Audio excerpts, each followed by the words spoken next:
Celle-là, c'est ma préférée. Tu m'étonnes. Bonjour et soyez les bienvenus dans Xenius. Bonjour et bienvenue dans notre émission, aujourd'hui dans le Périgord. Nous sommes en train de tester plusieurs huiles végétales. Il y en a presque autant que dans la cuisine de Dörte. Sauf que chez elle, il y en a encore plus. C'est vrai, j'adore les huiles. Leur arôme, leur parfum, elles peuvent avoir un goût de noisette, être plutôt fraîches ou fortes. Rien qu'à leur couleur, on voit qu'il y a du choix.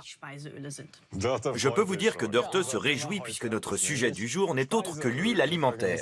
Nous allons voir quelle huile est adaptée à quel plat et découvrir les quantités recommandées pour être en pleine forme. Mieux encore, Pierre et moi allons apprendre à faire notre propre huile de noix, ici, dans cet endroit magnifique. Il s'agit d'un moulin à eau du XVIe siècle où l'on fabrique cette huile depuis 1857. En France, on associe plutôt le Périgord à la truffe ou au foie gras, mais on oublie souvent qu'une des grandes spécialités de la région depuis des siècles, c'est la noix. Et la noix était surtout utilisée pour faire de l'huile. Mais avant toute chose, laissez-nous vous présenter les grands classiques en matière d'huile alimentaire, ainsi que leur mode d'emploi. Qu'elle soit de colza, d'olive ou de graines de courge, l'huile alimentaire est un formidable vecteur d'arômes. Indispensable en cuisine, elle rehausse la saveur des légumes, poissons et viandes.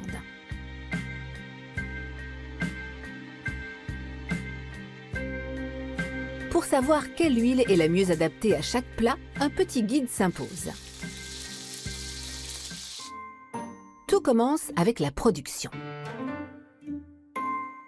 Les huiles sont soit pressées à froid, soit raffinées. Avec le pressage à froid, les graines, les noyaux ou les fruits sont soumis à une extraction mécanique. C'est la technique la plus traditionnelle, qui produit une huile dite vierge. L'avantage du pressage à froid, c'est que les vitamines et les nutriments contenus dans la graine sont préservés. Ils se retrouvent quasi intacts dans l'huile. Et surtout, le goût et l'odeur de l'huile restent inchangés. Les huiles pressées à froid ont donc une saveur particulièrement intense et sont recommandées pour les plats qui ne nécessitent pas de cuisson. Puisqu'on parle chaleur, abordons la stabilité thermique. Les huiles pressées à froid supportent des températures allant de 120 à 190 degrés. Au-dessus, les composants bénéfiques pour la santé qu'elles contiennent sont perdus. Les huiles raffinées, en revanche, supportent d'être chauffées davantage. Lors de leur fabrication, les graines ou les fruits ne sont pas seulement pressés, mais aussi portés à haute température. L'huile peut également être extraite des graines par le biais d'un procédé chimique spécial. Ces deux méthodes permettent d'obtenir davantage de produits que le pressage traditionnel. Par contre, l'huile doit être purifiée. Le filtrage élimine les résidus solides, mais aussi les substances aromatiques. Les huiles raffinées sont donc neutres en goût, mais s'emploient de manière universelle et résistent à la chaleur. L'huile d'olive raffinée peut être chauffée jusqu'à 230 degrés. Dans la pratique, cela peut varier de quelques degrés selon l'huile et la qualité choisie. Petit truc à retenir, si l'huile se met à fumer, c'est qu'elle est déjà trop chaude. Lorsque le point de fumée est atteint, l'huile libère ses substances volatiles, comme les acides gras, les arômes et même l'eau. Cela amoindrit la qualité de l'huile, ce qui en soi n'est pas si grave. En revanche, attention si la fumée provoque des larmoiements ou des picotements de gorge. Cela veut dire que l'huile dégage de l'acroléine, qui est toxique. Dans ce cas, il faut très vite retirer la poêle de la plaque de cuisson, baisser le feu, changer l'huile et recommencer à une température plus basse. Pour cuire des aliments à la poêle, mieux vaut employer des huiles raffinées. Huile d'olive, de colza ou de tournesol, c'est une affaire de goût. A l'inverse, on ajoutera plutôt au dernier moment les huiles pressées à froid, comme celles de lin ou de chardon. Elles sont riches en arômes et renforceront la saveur d'un plat.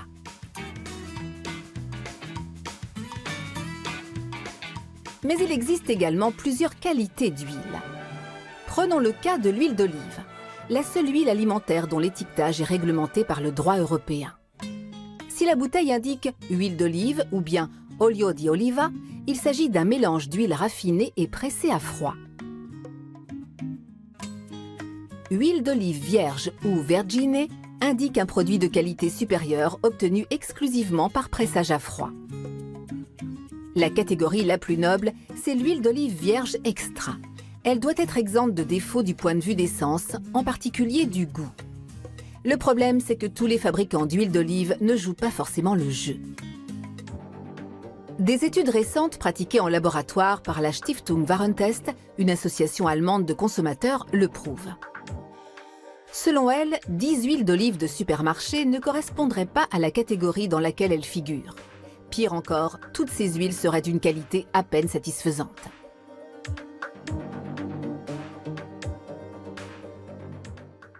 Alors pour être sûr de son achat, le mieux est encore de se rendre en magasin spécialisé et de s'offrir une petite dégustation avant de passer en caisse. Et en cas de doute, ne pas hésiter à se servir de son nez. Il ne faut pas que l'huile sente le rance, le mastic ou la vieille peinture. Elle ne doit pas non plus dégager une odeur de moisi. Le cas échéant, cela veut dire que l'huile n'est plus bonne. Pour être vraiment sûr, je l'allume une nouvelle fois. Si ça va, je peux la goûter.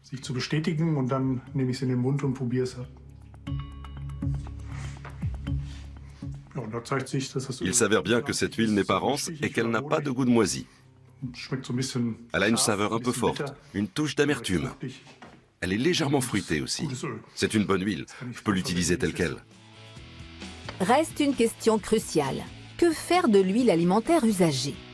Première étape, essuyer les assiettes grasses avant de les mettre au lave-vaisselle, car à terme, les résidus d'huile peuvent boucher les canalisations. Pour la même raison, ne versez surtout pas l'huile usagée dans l'évier ou les toilettes. Les dégâts occasionnés par l'accumulation de graisse sont nombreux. Au lieu de cela, laissez refroidir l'huile usagée et jetez-la avec les déchets non recyclables. C'est tout simple et ça marche pour toutes les huiles.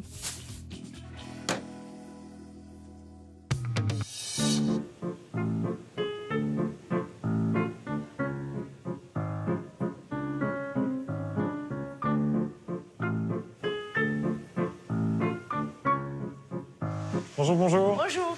Bonjour, Jean-Jacques. Bonjour, heureux de vous accueillir. Merci de nous accueillir. Ouais. Alors, on va commencer tout de suite et on va se mettre à fabriquer l'huile de noix. La première opération, c'est ça, attendez, que je mette en route.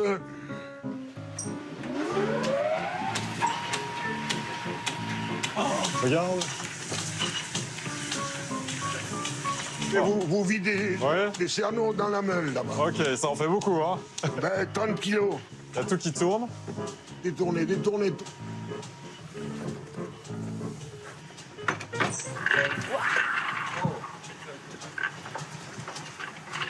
Donc là, vous êtes en train de moudre les 30 kilos. Voilà. Et ça prend combien de temps jusqu'à ce qu'on obtienne de l'huile à partir des cerneaux? Entre le moment où on vide les cerneaux là et le moment où on peut ramasser l'huile, il faut en gros 2h30. Parce qu'il faut l'écraser, le mettre en pâte, après on le cuit, et quand c'est cuit, on le presse. Vous êtes la 5e génération dans la famille à vous occuper de ce moulin, et donc ça veut dire que vous étiez déjà ici tout petit. Je suis né ici, moi. J'ai toujours vu, depuis que je suis là, fonctionner la meule, fonctionner le moulin, moi. C'est génial, non? Oui. Ben oui, c'est comme ça. Vous voulez qu'on vous aide? Oui, allez, venez là, tirez. Ouais. Ah, c'est bien. Wow. Ah ouais, c'est lourd. C'est impressionnant. C'est puissant.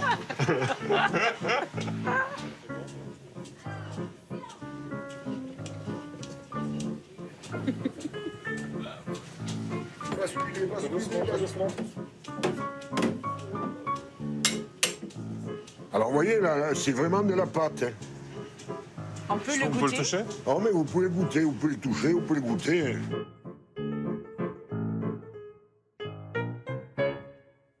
Donc la cuisson, elle est là pour le goût. Est-ce qu'elle a une autre Non, fonction? la cuisson, il y a 3 raisons. Bon. La cuisson, la première, c'est la conservation. On cuit à 80 pendant 1 heure, c'est le procédé de pasteurisation.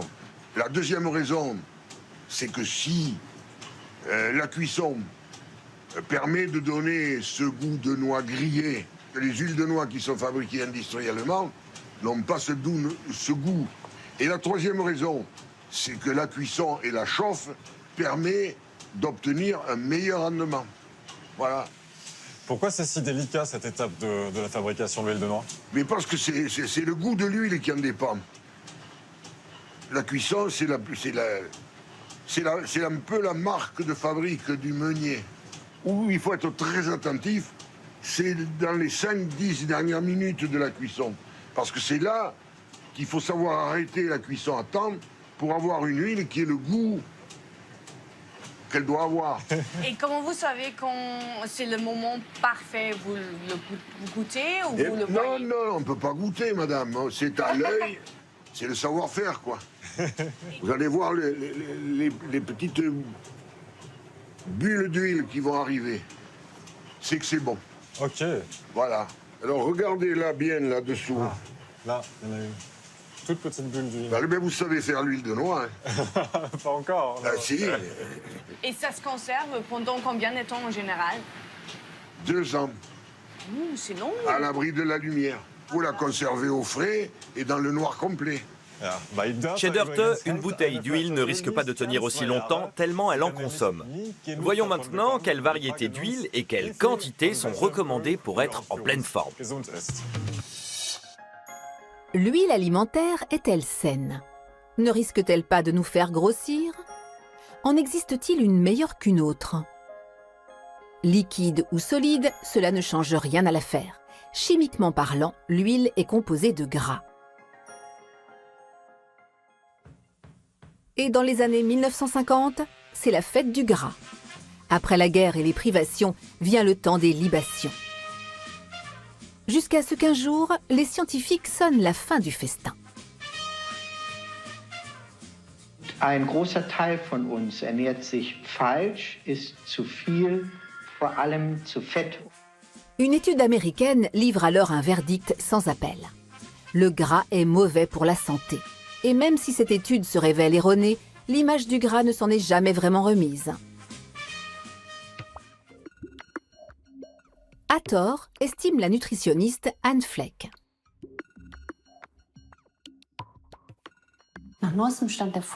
Selon les connaissances actuelles, nous savons que c'est une grossière erreur d'avoir diabolisé les graisses comme nous l'avons fait ces dernières décennies. On a accusé le gras de tous les maux: surpoids, diabète, infarctus, AVC. Pourtant, aujourd'hui, nous savons que les graisses sont importantes et même bonnes pour la santé. Elles permettent de mincir et boostent les fonctions cognitives, c'est-à-dire la mémoire et les performances cérébrales. La moindre des cellules de notre corps a besoin de graisse en guise d'enveloppe de protection. Notre corps est constitué de milliards de cellules. Et l'intérieur de chaque cellule est protégé par une membrane constituée de graisse. Donc les graisses sont en quelque sorte l'armure d'une cellule saine. Mais il n'y a pas que les cellules. Le gras sert de rembourrage à certains organes internes, comme les reins et le foie, et même le cerveau. De plus, les graisses offrent une protection efficace contre le froid. À cela s'ajoute le fait que notre corps ne peut absorber certaines vitamines que si elles s'accompagnent de corps gras. Tout dépend donc de la quantité et du genre de graisse que nous consommons. Celles qui reviennent le plus souvent dans notre alimentation sont les acides gras saturés. On les trouve par exemple dans la viande, le fromage et les huiles végétales solides à température ambiante, à savoir l'huile de coco et l'huile de palme. Les graisses saturées ont été discréditées pendant des années parce qu'on les accusait de faire monter le taux de cholestérol et par extension d'être mauvaises pour le cœur. Mais nous savons aujourd'hui qu'au contraire, elles augmentent le taux de bon cholestérol, qui protège le cœur. Elles ne sont donc pas forcément mauvaises. On pense même qu'elles pourraient servir de défense, notamment contre les allergies. Les acides gras monoinsaturés sont considérés comme particulièrement bons pour la santé. Ils se trouvent dans l'avocat, les fruits secs, mais aussi l'huile d'olive et de colza. Les graisses monoinsaturées ont l'avantage d'être relativement digestes et d'avoir un effet anti-inflammatoire. D'ailleurs, plus l'huile d'olive est de bonne facture, plus elle est riche en acides gras monoinsaturés. Et ce n'est pas tout. Selon les études, l'huile d'olive possède des vertus extraordinaires, en particulier en raison de sa teneur élevée en polyphénol, des substances végétales secondaires très efficaces pour protéger le système cardiovasculaire. Les acides gras polyinsaturés, oméga 3 et oméga 6 ont un rôle à part. Notre organisme est incapable de les produire. Nous devons donc les trouver dans notre alimentation.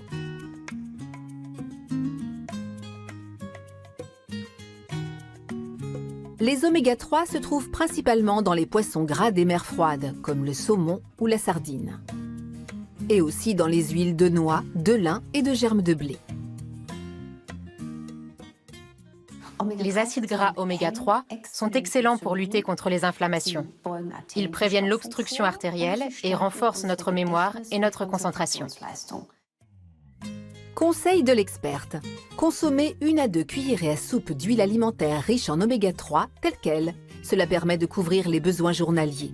Ceux qui ont du mal à l'avaler seuls peuvent bien sûr en faire une vinaigrette. Les oméga 6, eux, sont présents dans nettement plus d'huile alimentaire. L'huile de chardon et l'huile de tournesol en sont particulièrement riches. Les acides gras oméga 6 permettent par exemple une cicatrisation optimale. L'important avec ces acides gras, c'est de respecter un bon équilibre entre les oméga 6 et les oméga 3. On conseille un rapport de 2 pour 1. En revanche, ceux qu'on appelle les acides gras trans sont nocifs. On trouve ces graisses trans surtout dans les produits industriels.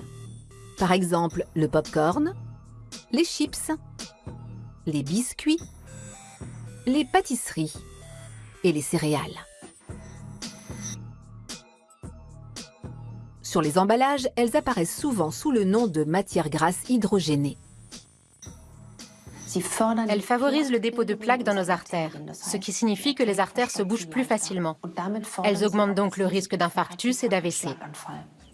En clair, moins on absorbe de graisses trans, mieux c'est. Par contre, les huiles alimentaires et les graisses de haute qualité consommées avec modération sont bénéfiques. Les quantités recommandées varient d'une personne à l'autre. Elles dépendent du stress, de la condition physique et du patrimoine génétique de chacun. Pour en savoir plus, le mieux est donc de se rendre chez son médecin et de lui poser la question.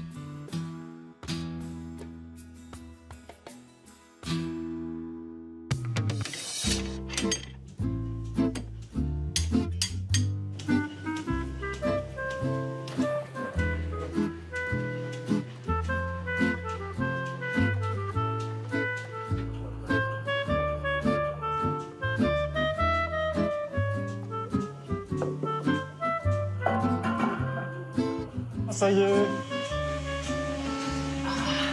C'est l'or liquide du Périgord. Et là, on va obtenir combien de litres de nos 30 kilos de nos cernonneaux? 32, on va obtenir 17, si tout va bien, 17 litres. Donc là, on peut la goûter? Mais bien sûr, vous pourrez goûter les deux. Hein, Wow. Vous pourrez goûter l'huile tiède et l'huile qui a été faite il y a 15 jours et qui est filtrée. Voilà. Merci. Moi, je peux le prendre prends le directement au robinet. C'est génial. Directement, voilà, oui, mais ça Merci. coule. Ah oui, si, ça se coule assez. Ça a une très jolie couleur. Dorée. Presque ambrée. C'est un goût extrêmement intense. On a vraiment l'impression de manger quasiment une noix grillée. C'est délicieux, hein. C'est très fort. Je m'attendais pas à ce que ça... Si, mais c'est la cuisson qui fait ça. C'est ce goût de noix grillée quoi, qui différencie des huiles de noix comme celles-ci qui sont fabriquées artisanalement. Là, je vais vous faire goûter maintenant, si vous voulez, l'huile de noix décantée qui a été fabriquée il y a une quinzaine de jours. Merci. On décante pour éviter d'avoir un dépôt au fond des bouteilles. Ah oui. C'est un goût beaucoup plus subtil, plus rond aussi. Merci beaucoup, Jean-Jacques. Eh bien, c'est moi qui vous remercie. Et j'ai eu beaucoup de plaisir à vous accueillir au Moulin de la Vestiaire. Hein. Voilà. Ce qui est tombé à côté, je viens de l'étaler sur ma peau. Car l'huile peut également être utilisée comme ça. Et vous allez être étonné de découvrir les nombreuses autres applications de l'huile végétale. Pour un quotidien bien huilé, nous avons recours à de nombreux produits à base de graisse. Vélos, meubles, souliers et même notre peau ont besoin de leur dose de gras. Les produits s'accumulent, ils prennent de la place et coûtent cher. Sans oublier qu'ils contiennent presque tous de l'huile minérale. Mais peut-être est-il possible de remplacer tout cet attirail par de l'huile alimentaire qui, elle, est totalement végétale, peu coûteuse et se trouve dans toutes les cuisines. Dans ce lycée professionnel, Patrick, Angélique et Vivienne veulent savoir quels produits de notre quotidien peuvent être substitués par l'huile alimentaire. Peut-elle par exemple servir à l'entretien du bois, graisser la chaîne d'un vélo ou nourrir le cuir? Patrick ouvre le bal avec de l'huile de colza en guise de cire pour meubles en bois. Dans l'atelier de menuiserie, il retrouve Mario Forberger, enseignant. Il lui montre pourquoi le bois frais et non traité doit être régulièrement entretenu. Autrement, voilà à quoi il ressemblera dans quelques années, gris et altéré. La différence est frappante. C'est là qu'intervient l'huile de colza.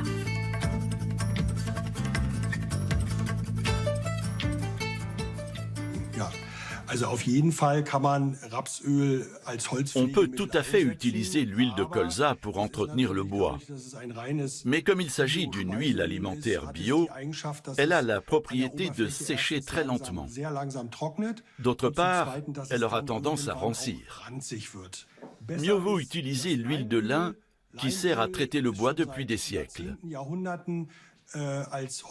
Une partie de l'huile de lin va être absorbée par le bois et l'autre partie va former un film à la surface du meuble, durcir et constituer une couche de protection semblable à un vernis. Les huiles végétales sont surtout recommandées pour les objets en bois en contact avec les aliments. Elles rendent la surface d'une planche à découper lisse et brillante. Malgré un usage régulier et des lavages fréquents, rien ne bouge. Qu'en est-il des métaux? La chaîne de ce vélo a besoin d'un bon graissage. Cette fois, on a recours à de l'huile de tournesol. C'est Vivienne qui va procéder à ce test. Direction l'atelier de métallurgie. Elle y retrouve Manfred Schmidt, un autre enseignant. Pour ne pas prendre de risque avec le vélo de la jeune femme, il a préparé sa propre expérience. Pendant 2 semaines, il a huilé les charnières de 2 caisses de métal. L'une avec de l'huile de tournesol et l'autre avec une graisse classique. 2 semaines plus tard, la différence est bien visible. La charnière traitée à l'huile de tournesol fonctionne mal. Le couvercle reste ouvert. Celle qui a été entretenue avec de la graisse s'ouvre aisément et son couvercle se rabat seul. Pour l'instant, ça va fonctionner, mais ensuite on va constater une résinification. Cette résinification est semblable à celle qu'on peut observer sur les arbres, et elle va bloquer la charnière. Voilà comment cette résinification apparaît. L'huile, au début liquide, va se solidifier avec le temps, jusqu'à entraver le fonctionnement de la charnière. En outre, les acides contenus dans l'huile végétale attaquent le métal. C'est pourquoi les graisses à vélo se vendent sous forme solide et sont dépourvues d'acide. Passons maintenant au cuir. De l'huile d'olive de supermarché peut-elle servir à son entretien?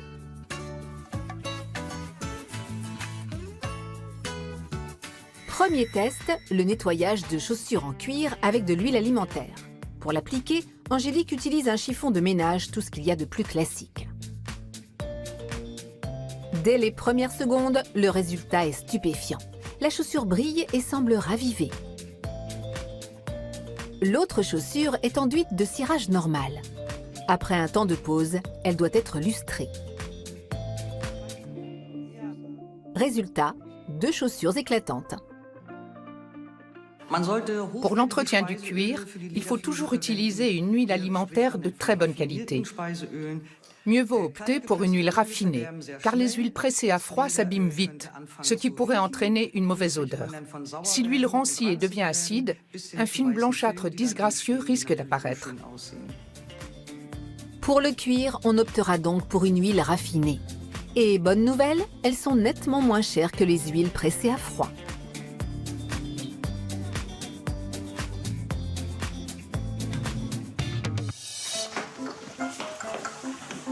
parti.